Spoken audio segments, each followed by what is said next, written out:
Hello dears, കേശപ്പനെ സ്കൂളിലാക്കിയിട്ടെ ഞങ്ങൾ രണ്ടുപേരും കൂടെ ഒന്ന് രണ്ട് ആവശ്യങ്ങൾക്കൊക്കെ വേണ്ടി പുറത്തോട്ട് പോയിരുന്നു കേട്ടോ. പിന്നെ 12 മണിയാകുമ്പോൾ തന്നെ തിരിച്ച് സ്കൂളിലെത്തണം. കാര്യം എക്സാം ആയതുകൊണ്ട് 12 മണി വരെ ഉള്ളൂ കേട്ടോ. അങ്ങനെ ഞങ്ങൾ പിന്നെ നേരെ സ്കൂളിലെത്തി. അവനെ വിളിച്ചിട്ട് പിന്നെ നേരെ വീട്ടിലോട്ട് പോയി കേട്ടോ. അപ്പോൾ വോയിസ് ഓവർ കൊടുത്തോണ്ടപ്പോൾ കേശപ്പൻ പറഞ്ഞു ഇത് എൻ്റെ ഫ്രണ്ടാണെന്നൊന്ന് പറഞ്ഞേക്കണേന്ന്. അപ്പോൾ കേശപ്പൻ്റെ ഫ്രണ്ടാണ് ആ ഓടിക്കൊണ്ടിരിക്കുന്നത്. അങ്ങനെ അവർ രണ്ടുപേരോട് കുറച്ച് സമയം അവിടെ നിന്നൊക്കെ കളിച്ചു കേട്ടോ. പിന്നെ ഞങ്ങൾ നിന്നെ നേരെ വീട്ടിലോട്ട് പോയി. അപ്പോൾ വന്ന വഴിക്ക് ഞങ്ങൾ മീൻ വാങ്ങിച്ചിട്ടാണ് വന്നിരുന്നത്.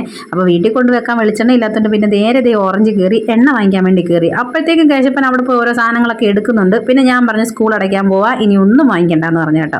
അങ്ങനെ വീട്ടിൽ വന്ന പാടെ മീൻ ക്ലീൻ ചെയ്യാൻ പോകണേ. അപ്പം മീൻ ഇങ്ങനെ വെട്ടിയൊക്കെ തന്നെ, ഇനി ഒന്ന് ക്ലീൻ ചെയ്തെടുത്താൽ മാത്രം മതി കേട്ടോ. അപ്പോൾ വറുക്കാനുള്ള രീതിയിൽ തന്നെയാണ് വാങ്ങിച്ചിരിക്കുന്നത്.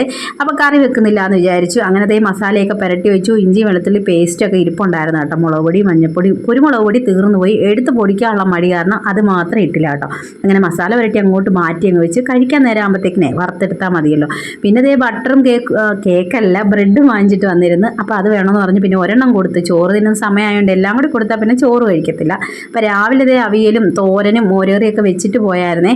അതുകൊണ്ട് വന്നു കഴിഞ്ഞ് വലിയ പണിയൊന്നുമില്ലായിരുന്നു. അപ്പോൾ മീനും കൂടി വറുത്ത് കുറച്ച് സമയം അടുക്കളയിൽ നിന്നപ്പോൾ തന്നെ ചൂടെടുത്തിട്ട് ഞാൻ ഫാൻ വിട്ട് ഓടി വന്ന് ഇവിടെ ഇരുന്നു കേട്ടോ. അപ്പോൾ അത്രേ ഉള്ളൂ. Tata bye.